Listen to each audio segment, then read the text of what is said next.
Hey guys, Alicorn here. If you're brand new to the game of Dominus, this video will acquaint you with the basics. Other videos will elaborate on specific parts of the game, such as how the game works and how to play. So without further ado, let's get on this thing and here we go.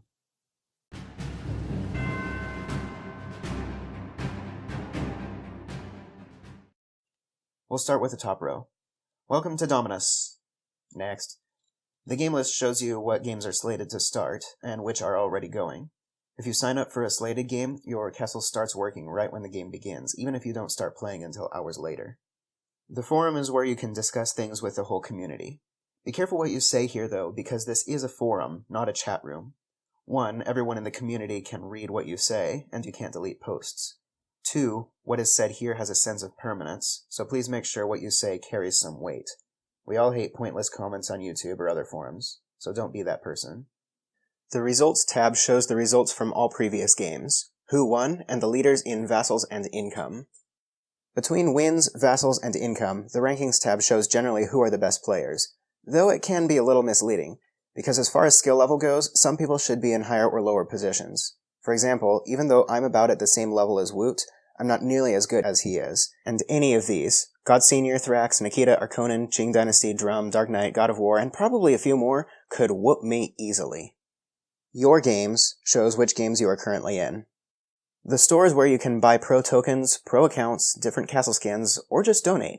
If you get pro, you lose the ads, you can get up to 30 markers, you can see how many days ago someone was active, and you can click on a grain hex and see how much a village built there would be worth. Settings is where you can change your name for the whole game, display your gender, and upload an avatar. Keep in mind though, people tend to remember you by your name. So in a game where aliases are used a lot in individual servers, the question, who are you really, or what's your profile name, will show you how important it is to stick with one name. Lastly, if you share a computer with other players, or if you don't trust your family with your game account,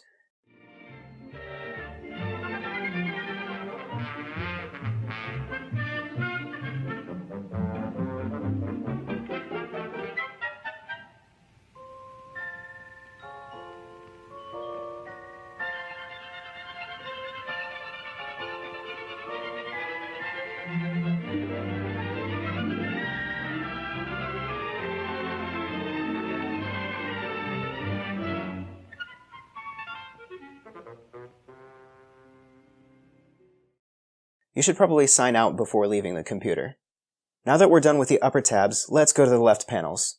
Most of my videos just elaborate on what's already there, so I'm just going to skim over these parts. The Help section explains to you everything you need to know. Read that and watch these tutorials to get a better idea of how to play. The Summary shows you your resources and lets you quickly click over to your castle or any of your villages, armies, lords, vassals, or capitals. The Alerts tell you what has been going on. There are your personal alerts, global alerts, and battle alerts. You can buy or sell resources at the market. Remember your elementary economics, buy low and sell high. The graphs give a bunch of information that a few people find useful. Kudos to you if you can find a use for them. You can communicate with other players in the chat rooms, talk to everyone in the e-chat, open up a personal message to talk to one person, or invite a few select people to one chat room. The rankings show the top 10s in this server. Top 10 lords, top 10 income leaders, lost soldiers, capitals, and villages. The vassal tree shows the relationship everyone has to each other. You are green, enemies are red, lords are purple or blue, and vassals are yellow or orange. The battle calculator is your friend. You will do well if you use it a lot. Take my advice, use it a lot. Most people can use 2 markers to mark places on the minimap, but if you buy a pro account, you can have up to 30. The Settings panel lets you do several things. Most commonly, change your name, hide or show alerts, and quit the server. The game clock is always set to GMT, or Greenwich Mean Time. Everything else is your local time. Now for a few miscellaneous things. This is a map tool, where you can enter in coordinates if you don't have a coordinate link to click. Move the screen over 1 frame at a time, and zoom in or out. Aside from zoom, this really doesn't get used much. This is the minimap, telling you where everything is. Well, most things. Castles, villages, and capitals of others and of your own armies.